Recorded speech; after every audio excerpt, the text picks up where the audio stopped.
Hi, Sharad. This is Saurabh. Thanks for joining us today. Now, I want to start with a very basic question. As you know, everyone is talking about AI agents these days. Now, earlier, the discussion was mainly about which LLM models to use. But now, what I see is that the conversation has shifted from models to context and context engineering. Can you tell me why has this conversation shifted to context engineering? Yes. So one primary reason is that we are applying AI to actions and working from answering the question to performing a task. And that is what exactly the agentic workflows are about. So we are mostly moving from answering questions to performing individual tasks. And that is why context is very important because based on the context, the model is going to take the actions. And the brilliance of the model has been converted to the brilliance of the context and the right context at the right time. And that is why the bottleneck is not a model anymore. Model is available and has been commoditized, but mostly the context is the new capability. And that is why the context engineering is evolving as a field because that's where the most of the enterprise information is lie. Great. So basically, if I summarize what you're saying is that AI agents are being increasingly used to act. So they are moving from answers to actions. And you are saying that for this, the real edge is not so much in the models itself, but in the context on which the models are executing those actions. And that is why you are saying that context engineering has become so critical. Can you tell me how should one think about context engineering? Is it like just one domain, one way to do context engineering? How should one think about it? So this is one of the biggest misconception in the industry that context engineering is one thing. That's not true. It all depending upon the use case. For example, customer service might have their own information assets and required a specific kind of context engineering. And that's why the model is not that much dependent. Yes, model is dependent, but the most important part of it is that what is the information assets underneath it, what is going to serve that specific use case. And based on that use case, how are you going to orchestrate this information assets so that they can be delivered at scale to the model? And that's what all the context engineering is about. So I think this is a very interesting point that you have mentioned. Context engineering is not like a universal discipline. So you are saying it depends upon the use case, and then it also depends upon the type of information which you are calling as the information asset. The initial focus should not be on the model. The initial focus should be on what is that use case, what is that information asset that will support that use case, and then one should do context engineering accordingly. Can you give some examples so that we can relate better to this point? Yes, definitely. So there are variety of use cases are there. For example, there is a coding use case. So for the coding use case, most of the time the information assets underneath is like repository, the stack traces, the commits, which is the previous has been committed, the other dependencies of the source code, etc. are the information assets. And how do you arrange this information assets to do a better coding? That is going to be the context engineering for that specific aspect of the programming. Now, let's say there is another example is quality assurance for software. So in that area, the previously existing bugs, the workflow associated to it, how the data is moving, not as well as the test cases are moving, different test cases. So those are the various examples of the information assets which can go into the part of the QA, quality assurance. Another example can be the customer service agent, where the customer history, previous customer history, their ticketing system, their previous conversation, as well as all the information about the specific customer, 360 view of the customer. All these things goes to the customer service agent, the context of the customer service agent, so that when you are asking a question to the customer service person, they can answer properly and without any hallucination. Those are the various examples of that.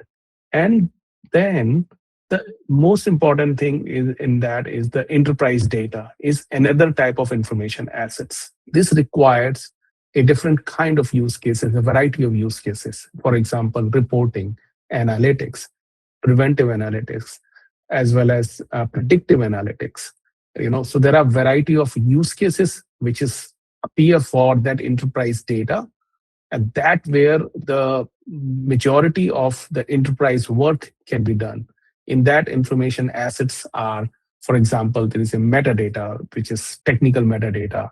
There's a business glossary which define the standards around every definitions, how exactly the definitions are, the lineage where the data go from left to right, from one system to another systems, the quality of the data, whether I can trust this data or not, who owns it, so that if I have a question, whom do ask this question, or whether if I need access, who will request the access for it.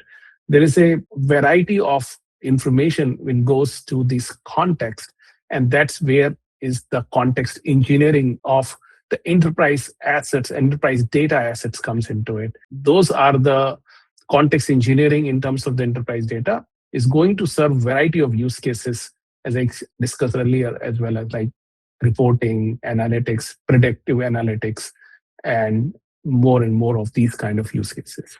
Got it. And this is very, very informative. So if I just summarize, I think you have given just four different examples. And what you're saying is each of these assets and the supporting use cases will require different kind of context engineering. So context engineering is not just one kind of a thing.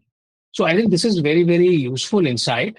And I got a sense when you were elaborating about the enterprise data as an asset, and you talked about use cases like analytics, predictive analytics, reporting, perhaps risk management, etc. It seems that this enterprise data, there is already an existing sort of business context because you talked about glossary, lineage, etc., which is already available when it comes to enterprise data.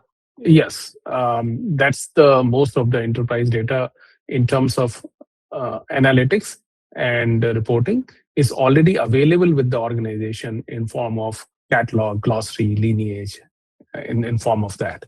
That can be very easily leveraged to build a context for AI. So then the logical question is, as you mentioned earlier, that enterprise data already comes with this rich business context, like metadata, lineage, glossary, etc. So then what really changes in the age of AI agents? So first thing is that when we design these context, we designed this, for example, catalog, lineage, glossary, we designed it for human consumption. Now we need to convert this into AI consumption. And that is what is all about context engineering. That how when AI agents are doing certain actions, how this context can be delivered to those AI agents. And that is all about context engineering. We need trusted definitions, lineage, quality, everything to be available at that right time when the agent is doing the action. And that is why we have a platform which is available to serve this context to the agents at the right time. This is where the whole context engineering is performed using variety of technical aspects, which is how do you put all this context into RAG infrastructure? How do you serve this via MCP or other A2A protocol, etc.? So there's a variety of technical aspects of context engineering. That's the majority of the work, and that's what this whole platform is about. Got it. Pretty interesting. So if I just summarize, what you're saying is that some of these terms like the business glossary, lineage, quality, these are all mainly for human consumption. And now the change is that you need all this to be ready for AI consumption. And what I heard you saying is that you have, as OvalEdge, have designed an entire enterprise data context platform. You also talked about certain technologies like RAG and MCP, etc., some protocols. Did I summarize well so far? I think you summarized perfectly fine. OvalEdge have a data platform, context platform, which serves that information to the agents. So I think this has been a brief but very useful, insightful discussion. Now, as we summarize this, what do you think are some of the key takeaways that you would want the enterprise leaders to take away from this discussion? The first thing is that AI is moving from answers to actions. That's what the agentic AI is about. That makes the context is more important than the model itself. The context engineering is not just a one universal discipline. It dependent upon the use case. It requires identifying the use case and the information assets which is need. For example, customer service use case is different and they need different assets than the coding use case. Enterprise data is one of these use cases in where OvalEdge product is all about, which we're going to discuss in next webinar. Thank you for your time, Sharad, and we look forward to the next. Thank you so much.